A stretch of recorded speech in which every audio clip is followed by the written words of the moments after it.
Hello everyone, ഇന്നത്തെ വീഡിയോയിൽ പ്രതിരോധകങ്ങളെ വിവിധ രീതിയിൽ സർക്യൂട്ടിൽ കണക്ട് ചെയ്യുമ്പോൾ ഉണ്ടാകുന്ന വ്യത്യാസങ്ങളും അവയുമായി ബന്ധപ്പെട്ട ചില ഗണിത ചോദ്യങ്ങൾക്ക് എങ്ങനെ ഉത്തരം കണ്ടെത്താമെന്നതുമാണ് ഇന്ന് ചർച്ച ചെയ്യാൻ പോകുന്നത്. എല്ലാവർക്കും ഹൃദ്യമായ സ്വാഗതം. സർക്യൂട്ടിൽ രണ്ട് പ്രതിരോധകങ്ങളെ ശ്രേണിയായും സമാന്തരമായും കണക്ട് ചെയ്തിരിക്കുന്നതാണ് കാണുന്നത്. ഇനി സർക്യൂട്ടിലെ പ്രതിരോധകങ്ങൾക്ക് പകരമായി ബൾബുകൾ കണക്ട് ചെയ്ത് നോക്കിയാലോ? ബൾബിനകത്തും റെസിസ്റ്റൻസ് അഥവാ പ്രതിരോധമുണ്ടല്ലോ. ഇനി സ്ക്രീനിലേക്ക് ശ്രദ്ധിക്കൂ.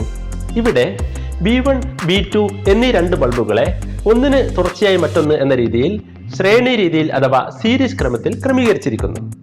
ഈ ബൾബുകളെ പാരലൽ അഥവാ സമാന്തര രീതിയിൽ കണക്ട് ചെയ്തിരിക്കുന്നതാണ് ഇത്. ഈ രണ്ട് സർക്യൂട്ടിനകത്തും സ്വിച്ച് ഓഫ് പൊസിഷനിലായതിനാൽ വൈദ്യുത പ്രവാഹം സാധ്യമല്ലല്ലോ. ഇനി നേരത്തെ കാണിച്ച രണ്ട് സർക്യൂട്ടുകളിലൂടെയും വൈദ്യുതി പ്രവഹിപ്പിക്കുകയാണെങ്കിൽ ഏത് സർക്യൂട്ടിലെ ബൾബായിരിക്കും കൂടുതൽ തീവ്രതയിൽ പ്രകാശിക്കുക? In which circuit does the bulb glow with high intensity? അതുപോലെ ഓരോ സർക്യൂട്ടിൽ നിന്നും ഓരോ ബൾബ് ഊരിയാൽ ഉണ്ടാകുന്ന മാറ്റം എന്തായിരിക്കും? ഇവയ്ക്കെല്ലാം നമുക്ക് ഉത്തരം കണ്ടെത്താം. സീരീസ് രീതിയിൽ കണക്ട് ചെയ്തിരിക്കുന്ന ഈ സർക്യൂട്ടിലൂടെ വൈദ്യുത പ്രവാഹം സാധ്യമാക്കുമ്പോൾ ബൾബുകളുടെ പ്രകാശ തീവ്രത പരിശോധിക്കാം. We are going to check the intensity of light when electricity is allowed to pass through the circuit. Now, here in this series circuit, the switch is on. Then current starts to flow through the circuit and hence the bulb starts to glow. ഇവിടെ bulb മങ്ങിയ തീവ്രതയിലാണല്ലോ പ്രകാശിച്ചുകൊണ്ടിരിക്കുന്നത്. എന്താണ് കാരണം? Because they are connected in series, hence the effective resistance will be more. So the current flow will be less. അതായത് സർക്യൂട്ടിൽ ഈ ബൾബുകളെ connect ചെയ്തിരിക്കുന്നത് ശ്രേണി രീതിയിലാണ്. അത് കാരണം സഫല പ്രതിരോധം കൂടുതലായിരിക്കും. സഫല പ്രതിരോധം കൂടുതലായതിനാൽ കറണ്ടിന്റെ പ്രവാഹം കുറവായിരിക്കും. ആ കാരണത്താലാണ് ബൾബ് മങ്ങിയ തീവ്രതയിൽ പ്രകാശിക്കുന്നത്. Now let us go through second circuit. Here the bulbs are connected in parallel mode. ഈ സർക്യൂട്ടിലൂടെ സ്വിച്ച് ഓൺ ചെയ്ത് വൈദ്യുത പ്രവാഹം സാധ്യമാക്കുമ്പോൾ ബൾബുകളുടെ പ്രകാശ തീവ്രത എങ്ങനെയുണ്ടെന്ന് പരിശോധിക്കാം.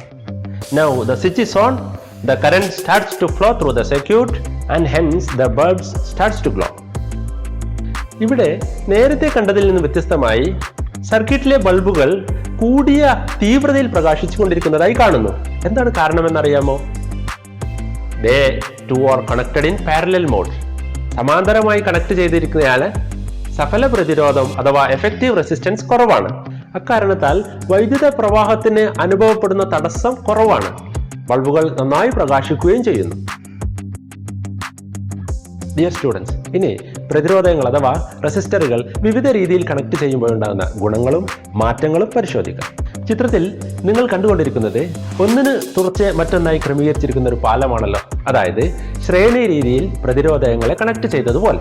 ഇനി അതിന് സമാനമായി നമ്മുടെ ടെക്സ്റ്റ് ബുക്കിൽ കൊടുത്തിരിക്കുന്ന ചിത്രത്തിലേക്ക് വരാം.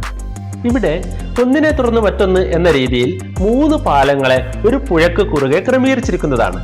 ഇതിനകത്തെ ഒരു പാലത്തിന് എന്തെങ്കിലും കേടുപാടുകൾ സംഭവിച്ച് തകർന്നു പോയാലോ? യാത്ര തടസ്സപ്പെടും. ഇതുപോലെ നമ്മൾ നേരത്തെ കണ്ട ചോദ്യത്തിൽ സൂചിപ്പിച്ചതുപോലെ സർക്യൂട്ടിലെ ഏതെങ്കിലും ഒരു ബൾബ് ഊരിയാൽ ആ സർക്യൂട്ടിലൂടെയുള്ള വൈദ്യുത പ്രവാഹം തടസ്സപ്പെടുകയും അക്കാരണത്താൽ ഒരു ബൾബും പ്രകാശിക്കാതിരിക്കുകയും ചെയ്യും. ചിത്രത്തിൽ 2 പാലങ്ങളെ സമാന്തരമായി ഒരു പുഴയ്ക്ക് കുറുകെ ക്രമീകരിച്ചിരിക്കുന്നതാണ്. ഇതിന് സമാനമായ നമ്മുടെ ടെക്സ്റ്റ് ബുക്കിലെ ചിത്രത്തിലേക്ക് വരാം. ഇവിടെ ഒരു പുഴയ്ക്ക് കുറുകെ 3 പാലങ്ങളെ സമാന്തരമായി ക്രമീകരിച്ചിരിക്കുന്നു. ഒരേ സമയം കുട്ടികൾക്ക് 3 പാലത്തിലൂടെയും യാത്ര ചെയ്ത് മറുകരയിലെത്താം. ഇനി ഇതിനകത്ത് ഏതെങ്കിലും ഒരു പാലത്തിന് കേടുപാട് സംഭവിച്ച് തകർന്നു പോയാലോ? അപ്പോഴും മറ്റു 2 പാലത്തിലൂടെ യാത്ര ചെയ്ത് മറുകരയിലെത്താവുന്നതാണ്. അപ്പോ നേരത്തെ നമ്മൾ കണ്ട ചോദ്യത്തിൽ സൂചിപ്പിച്ചതുപോലെ സമാന്തരമായി കണക്ട് ചെയ്തിരിക്കുന്ന സർക്യൂട്ടിലെ ഏതെങ്കിലും ഒരു ബൾബ് ഊരിയാലും മറ്റു ബൾബുകളിലൂടെ വൈദ്യുത പ്രവാഹം സാധ്യമാണ്. അക്കാരണത്താൽ തന്നെ മറ്റു ബൾബുകൾ പ്രകാശിച്ചുകൊണ്ടിരിക്കുകയും ചെയ്യും. പ്രിയപ്പെട്ട വിദ്യാർത്ഥികളെ, ഇക്കാരണത്താലും കൂടിയ തീവ്രതയിൽ പ്രകാശിക്കുമെന്നതിനാലും വീടുകൾ വൈദ്യുതീകരിക്കുന്ന സമയത്ത് നമ്മൾ സമാന്തര രീതിയാണ് തിരഞ്ഞെടുക്കാറ്. That is, we choose parallel mode of connection while electrifying our houses. Now let us solve some problems. First question is, find out the value of intensity of current in the below 2 circuits. അതായത് രണ്ട് സർക്യൂട്ടുകളിൽ കൂടിയുമുള്ള വൈദ്യുത പ്രവാഹ തീവ്രതയുടെ അളവ് കണ്ടുപിടിക്കാനാണ് ചോദ്യത്തിൽ ആവശ്യപ്പെട്ടിരിക്കുന്നത്. ഇവിടെ R1 സമം 20 ഓം, R2 സമം 5 ഓം എന്നീ രണ്ട് പ്രതിരോധങ്ങളെ ശ്രേണി രീതിയിൽ 5 വോൾട്ട് പൊട്ടൻഷ്യൽ വ്യത്യാസത്തിൽ കണക്ട് ചെയ്തിരിക്കുന്നു. അതേ പ്രതിരോധങ്ങളെ സമാന്തര രീതിയിൽ കണക്ട് ചെയ്തിരിക്കുന്നതാണ് രണ്ടാമത്തെ ചിത്രം. സോ സ്റ്റുഡൻസ്, സീരീസ് രീതിയിലും പാരലൽ രീതിയിലുമുള്ള രണ്ട് സർക്യൂട്ടുകളാണ് നമ്മുടെ ചോദ്യത്തിനകത്തുള്ളത്. So we shall start one by one. Let us first come to series. From the question we have the data R1 is equal to 20 ohm, R2 is equal to 5 ohm, and potential difference V is given as 5 volt. Now we have the equation effective resistance R is equal to R1 plus R2. Simply substituting these values, 20 plus 5, that is 25 ohm. Now students, what is to be calculated?